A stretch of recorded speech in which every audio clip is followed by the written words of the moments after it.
Kenda has embarked on a 2-week vacation to Romania, and I'm pleased to report that she has completed the first leg of her journey to Romania. She is currently in Washington, D.C., the Dulles International Airport. She made it there safely. I'm so happy. She's going to have such a great time.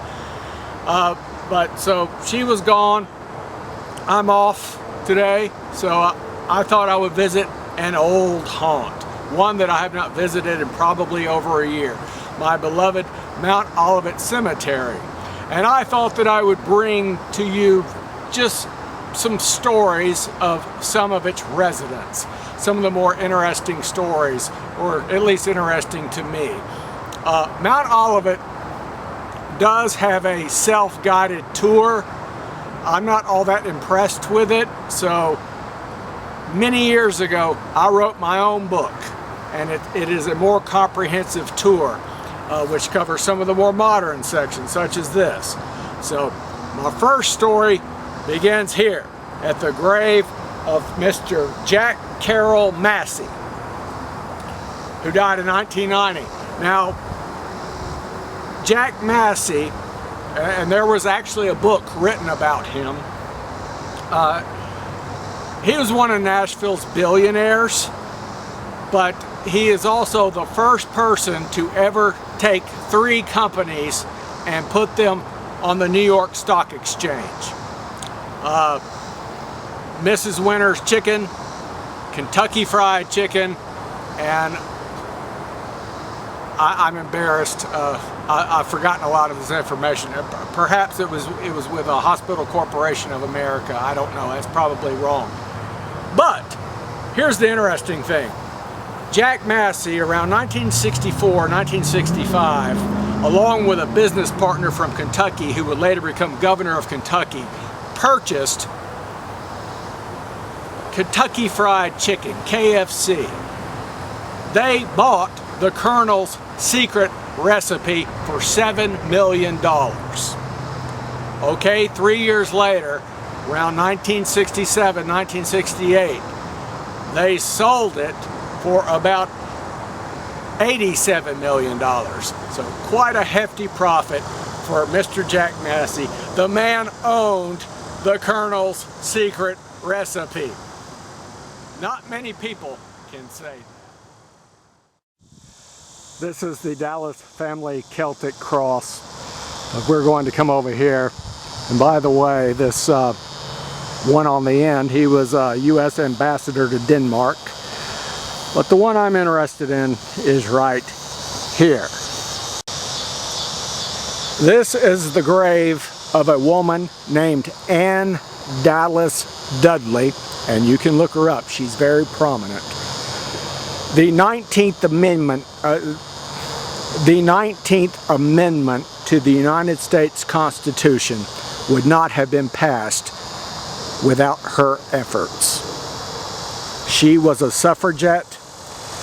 She eventually became the third most powerful leader in the suffragette movement. But as that was being considered, as the amendment was being considered for ratification, it came down to a vote of Tennessee.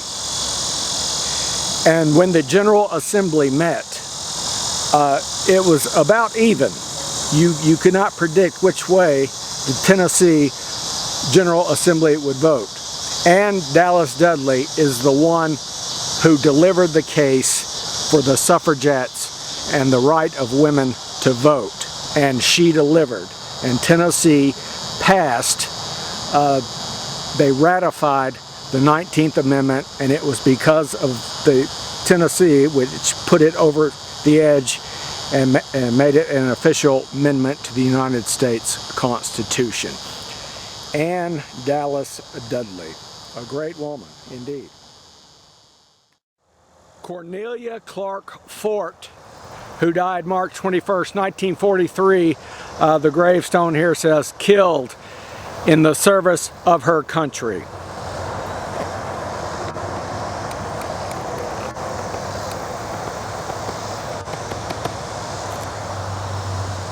Cornelia Fort was actually in the air on December 7th, 1941, Pearl Harbor, giving a flying lesson to a student when the Japanese attacked. She took the controls from the student and safely landed the airplane. Her plane was strafed as she ran into the airport hangar. 2 years later, of course, after that, she was the second woman chosen for the Women's Air Force Reserve Corps, whatever it was called, the WASPs is what it was called. Now, they could not fly combat missions, but they flew support missions.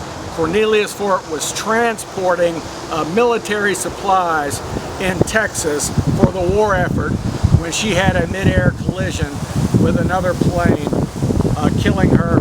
She goes down as the first female to die officially in the line of duty. Cornelius Clark Fort. And there's an airport named after her here in Nashville for smaller planes. This is the grave of a man named John Bell. He once ran for President of the United States of America. He carried 2 states, but he came in 3rd place. The winner of that particular election, the man who became president, is a man by the name of Mr. Abraham Lincoln. John Bell ran against Abraham Lincoln, did not win.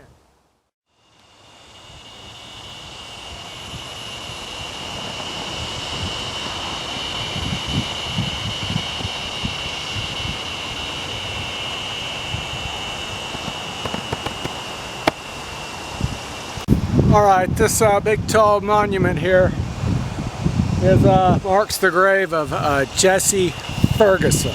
Now, for years I would come out here and I would see like people who are so interested in the paranormal and ghost stories and things like that, and they would come and they would try to find like the creepiest place they could find, or somewhere where they thought they could find a ghost. And I'm like, well, none of them came here.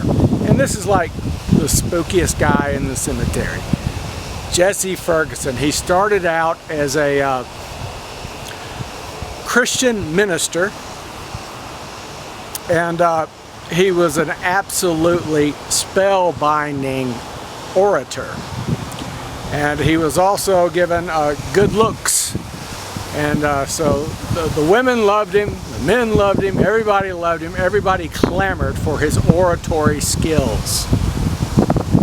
Well, eventually he became disenchanted with Christianity, and he got heavily involved in, say, around the 1870s, 1880s with the Spiritist movement.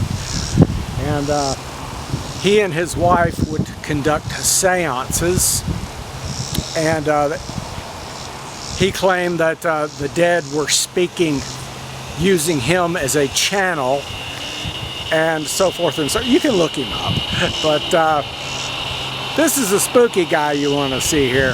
Jesse B. Ferguson, you can look him up. He's online. He's one of the leading spiritualists or spiritists of the late 19th century.